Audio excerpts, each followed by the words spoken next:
Here are foods that you have in your home that are causing damage to your health. First up is zero sugar drinks and snacks.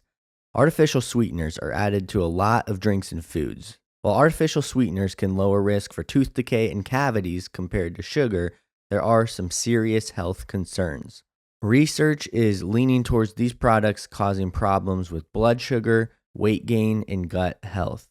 Even if an artificial sweetener is not absorbed into the body, it can change the bacterial composition of our gut microbiome.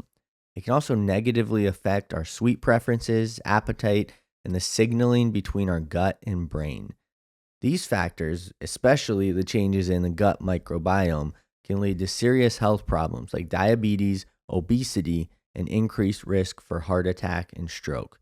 My general advice is to minimize use of these products and at least be aware of the health issues they can cause.